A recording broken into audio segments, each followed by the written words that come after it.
What if I was to tell you there was a real-life alien crash here in Texas? Hi, I'm James Doohan. In the next hour, we'll examine the controversial evidence and theories that suggest we're not alone in the universe. If these theories prove to be true, the implications are staggering. Mike and Ty ride bikes. If you're new here, I'm Mike. This is Mike and Ty Rides Bikes. My best friend Ty, I ride a motorcycle, he rides a motorcycle, and we travel around not taking ourselves too serious.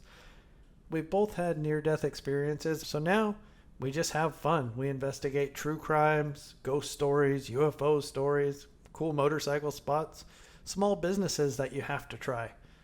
Everything is done on this channel. In today's episode, we're going to go to a special town in Texas where they say a real-life UFO crash landed and they actually buried the alien. It actually existed. So much so that the state has a plaque talking about the incident. I could stop right there, leave the story alone, and you'd be like, wow, that's interesting. But the story doesn't stop there. The townspeople named him Ned. What I'm going to tell you is fascinating. The information's on the internet. It's been covered. It's been investigated. I'll give you some additional resources to follow up with. Follow along with me as we tell the story. I'm going to go visit a prominent location involved in this story.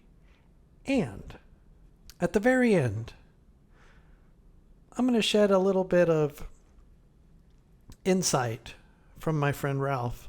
That makes this story a little bit more special. So, let's go. I read through this story and thought, okay, this is a gimmick. It's a tourist trap. It's something, right? But I figured it was worth a shot. So I decided I was going to go visit. I went on my Facebook group and I asked several of the people if they would be interested in going on a motorcycle ride to this location. And they agreed. So we met up for breakfast. And as we were talking about this location, I explained that we're not there to do an investigation. It's already been done by many people.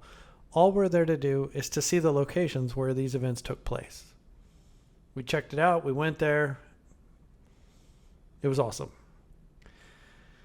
The story begins with the Wikipedia page.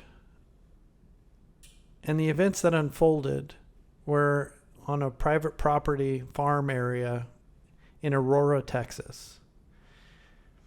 They say in 1897, a cigar-shaped spacecraft was seen flying through the air at 6 o'clock in the morning. Residents outside drinking coffee, looking up and see something fly by at a slow speed. Now this is 5-6 years before the Wright brothers fly their first airplane. This is before blimps are commercially available. There's just this object that's flying through the air that's not an animal, and people are not used to seeing this. So of course they're watching. This object, for the sake of the story, we're going to call it a UFO because that's what it was. This UFO continues to fly to a property owned by a Judge Proctor. He has a windmill that sits over a water well. The UFO collides with the windmill, causing it to explode. Debris scattered over acres of land. The townspeople come out. They see this. They inspect the single occupant of this craft and they say he's a man not of this world. So one of the resident experts, I believe it was in radio signals, he takes a look at this creature and decides he must be a Martian. So that's what everybody went with. 2 days later, they put in the newspaper about this event. A UFO crash landed on Judge Proctor's property. They found a man, and it says in quotes in the newspaper, not of this world. They don't know what to do with him. It's the 1800s.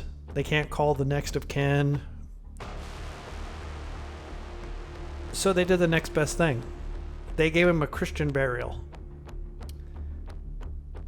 In the newspaper, they said if anybody wants to attend the funeral, it's going to be tomorrow. And that's what happened. They had a funeral. They buried this alien at the Aurora Cemetery. They had some sort of a marker for his gravesite, which has unfortunately since been stolen. But people have gone out there with ground penetrating radar and done an investigation. They're able to triangulate where the marker is, or where the gravesite is. They found something underground to indicate it's about the size of a coffin, and it's an unmarked grave. So it's presumed that's where the alien's buried. Now, the gravesite has been stolen. They have a rock that has been used to mark the spot. The rock's too heavy to steal, so people come and they give their respects to the alien. They leave little trinkets and things. The original crash site is supposed to be a marker. It has the City of Aurora sign, a little alien plaque, a flying saucer, and a windmill to commemorate the event. So I got together with my friends at this restaurant, Cartwright's in Denton, and we set out. We set out to tell the story. We ride our motorcycles to the City of Aurora, and we find the crash site location where the plaque has been set up. It's located on the main road that goes through town. After that, we headed to the Aurora Cemetery, which is the big event location where a real-life alien has been buried. Once there, there's a plaque at the main entrance, one of the Texas historical plaques that are all around the state. I mean, it's an official thing, and it talks about a crash landing that took place in the 1800s. Caitlin and Ty went ahead, and they were scoping out the area, and they found what we believe is the alien gravesite. There was a boulder under a tree, and on this rock there was little trinkets that people had left, little big text, a little alien symbol, little things, and it's to mark the alien gravesite. While we were there, other tourists began showing up asking, like, hey, do you know where the alien gravesite is? Luckily we did. I was comparing it to photos from the UFO shows and things like that, and was able to kind of triangulate where it is, and I believe that was the spot. So we shared the information we had, and it was just kind of a neat thing. You hear stories of what we assume are crazy people talking about UFOs, but to see something flying in the 1800s before airplanes existed, to put it in the newspaper that, hey, we're having a funeral for an alien, and then they actually have a gravesite for this alien. I don't even know what to say. It definitely made for a cool motorcycle trip, but a very memorable motorcycle trip on top of that. While we were there getting the footage for this video, another unexpected thing happened. In normal Caitlin fashion, she met 2 new friends. Everywhere we go, she's the first one to see a dog of some sort. And like always, 2 dogs randomly showed up. I'm assuming they lived in the area. But they know who has the kindest heart. They immediately run to Caitlin, and she gives them all the love in the world. And she has friends for about 10 minutes before they vanish into wherever they came from. So that was a fun experience. So that's pretty much it. Thanks for watching. No, that's not it. Alright, remember at the beginning of the video when I said there was a little surprise? This story's been covered by multiple UFO investigators and investigations. The news has covered it, and then there were 2 additional TV shows that covered it, and I'll have the links in here. We know the story. Wikipedia has the story, the newspaper clips out there. All of this is research that you can do yourself and verify what I'm saying. That's not the surprise. While we were talking about this, My friend Ralph, you may know him from our ghost hunting episode at the Goatman's Bridge, started telling this story that his friend told him. You can watch it here. This little old lady came to me. She was about 4'10" or 4'11", and she said she was on the spaceship that crashed.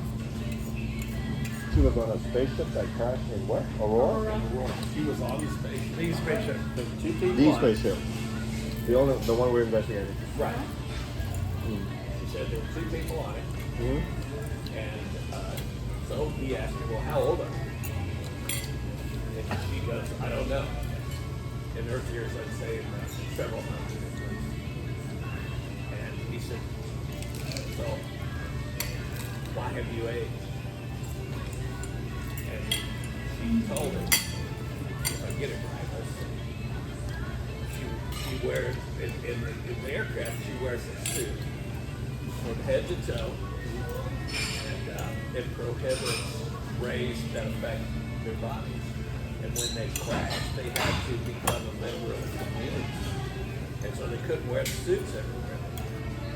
And so they, because the food that she had to eat and that sort of thing just to survive, she started aging. And she back then was in there. And he said she was, Sorry about that. Everything tasting okay for you? Oh, yeah. Doing well? All right. and she lives right there in the world somewhere. She's still alive?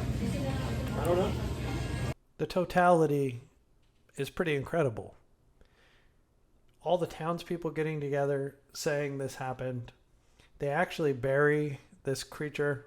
There's a cemetery with a plaque from the state of Texas. UFO shows have gone out there to do these investigations. It's pretty remarkable.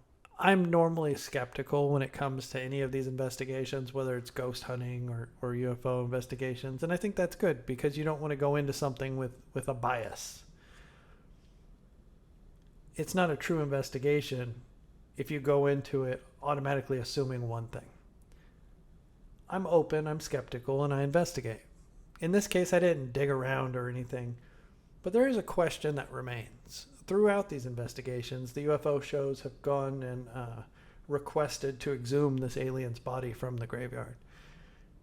And the organization that owns the graveyard has repeatedly denied the alien being exhumed. Now, they do this at other grave sites for investigations or murders or whatever. I mean, it's not the first time somebody's been exhumed. And if this is the first alien body, that's pretty remarkable. So, although this is not an investigation video, I do have one question. What are they hiding? If you've enjoyed this video, please consider subscribing. We plan to do more investigations like this in addition to the ghost hunting because it's fun. And we see some pretty interesting things.